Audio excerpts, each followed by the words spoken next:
پھر اس کے بعد آپ نے شاعری میں قدم رکھنے کے بعد جو ہے وہ نعت جی وہ بھی لکھنا شروع جی کی، جی اور پہلی نعت جو ہے وہ پھر آپ نے کب لکھی؟ وہ ایسا تھا کہ شروع میں چونکہ نعت جو ہے وہ ایک بڑی ذمہ داری والی بات ہے، جی اور شاعرانہ مزاج جو ہوتا ہے وہ تھوڑا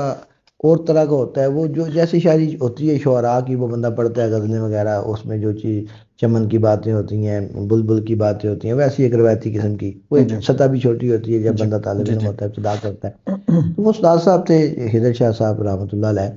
تو ان کو جب میں نے اپنا کلام چیک کروایا تو وہ غزل کی طرف رجحان تھا، تو انہوں نے خود فرمایا کہ اب تم اس فلاں وزن کے اوپر نا، یہ جو بالا گلاب کمالی والا جی وزن جی ہے، جی جی اس جی وزن یہ یعنی کہ یہ وہ چیز نہیں تھی، اس کے اوپر لکھنا نہیں تھا، ان اشعار کو میں نے ایڈجسٹ نہیں کرنا تھا اس میں، لیکن یہ وزن ہے جو معروف وزن ہے، اس کے اوپر انہوں نے کہا کہ اس کے نا اوپر نعت لکھو۔ تو ان کی ترغیب سے ہی پھر میں نے وہ پہلی نعت لکھی، کروں بات کیا تیرے حسن کی، تیرا نقش پا بھی حسین ہے، مٹی تیرے حسن سے مٹی ظلمتیں، تیرا حسن حسن مبین ہے۔ تو یہ اس سبحان کا اللہ، مسئلہ تھا۔ سبحان تو یہ میں نے پہلی نعت لکھی، پھر اسی سے آغاز ہوا۔ پھر میں میرا جو شوق تھا وہ مناقب کی طرف ہوا، اور میں نے غزلوں کے ساتھ ساتھ نعت گوئی کی طرف تو زیادہ توجہ نہیں گئی، لیکن مناقب جو تھی، کیونکہ حضور جعلمت جسٹس پیر محمد کرم شاہ الحضری رحمۃ اللہ تعالیٰ کا وصال جو ہے وہ 98 میں ہوا تھا، تو وہ آپ کے وصال کا قریب قریب کا زمانہ تھا، جی کیونکہ 99 2000 یہ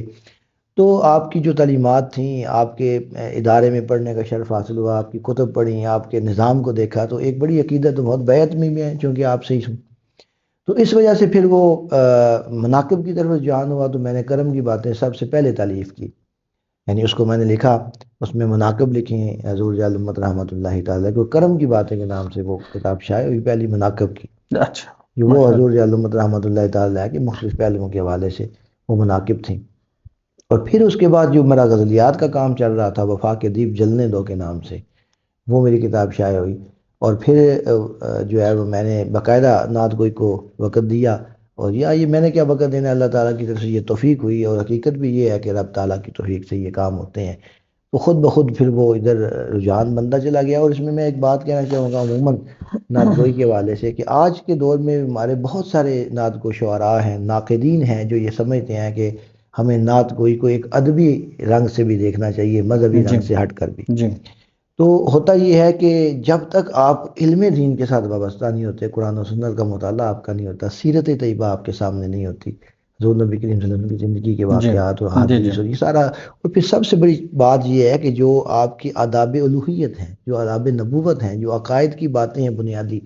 جب تک ان سے آگاہی حاصل نہیں ہوتی تو نعت گوئی جو ہے وہ بہت مشکل ہو جاتی ہے۔ تو علم دین کے ساتھ وابستہ ہونے کی وجہ سے پھر یہ نعت گوئی کا جو ہوتا ہے مرحلہ قدر آسان ہو جاتا ہے، کیونکہ آپ کے سامنے مضامین ہوتے ہیں، جی جی آپ کے سامنے قرآن ہوتا ہے، آپ کے سامنے احادیث ہوتی ہیں اور سیرت طیبہ ہوتی ہے۔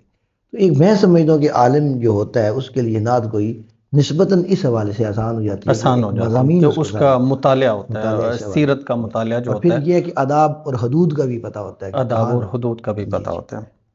اچھا، یہ آپ نے واضح کر دیا کہ آپ کی جو تربیت ہے جی اس جی حوالے سے، جی جی شاعری کے حوالے سے، جی جی وہ پیر سید جی خضر بالکل حسین چشتی صاحب نے جی آپ کے کی۔ بالکل